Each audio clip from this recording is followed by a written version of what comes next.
Un fiume umano alla manifestazione per la flottiglia e la Palestina. Treviso occupata dai binari al put.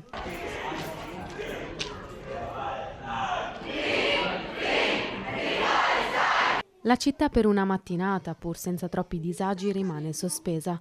A percorrerla 5.000 persone, tra loro anche un ottantenne, nipote del patriota mestrino Erminio Ferretto. Lei è qui oggi per manifestare. Lei ha vissuto la seconda guerra mondiale. Certo, se me la ricordo. Con quale stato d'animo è qui oggi?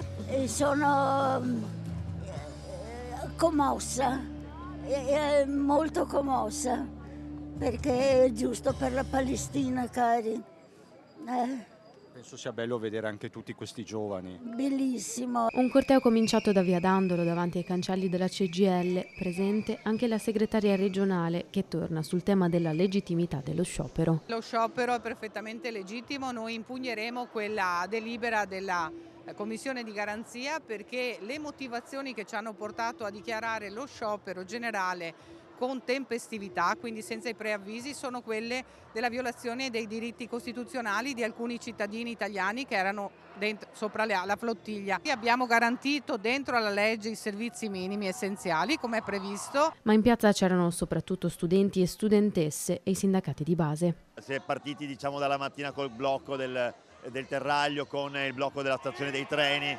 È la dimostrazione del fatto che tantissima gente ha voglia di mettere il proprio corpo a disposizione, che comunque la lotta per la Palestina non è più una lotta di una parte, ma è una lotta di tutti e di tutte le persone. Corteo che ha percorso il cavalcavia della stazione, proseguendo poi per via Roma e Corso del Popolo. Al passaggio della folla al Duomo sono risuonate anche le campane. Manifestazione preavvisata dalla CGIL che si è conclusa in piazza Borsa, mentre gli altri attivisti, insieme agli studenti, circa 2500, hanno continuato il loro percorso uscendo dall'itinerario previsto e bloccando per 10 minuti il put, attraversando viale Montegrappa e giungendo infine alla sede del centro sociale.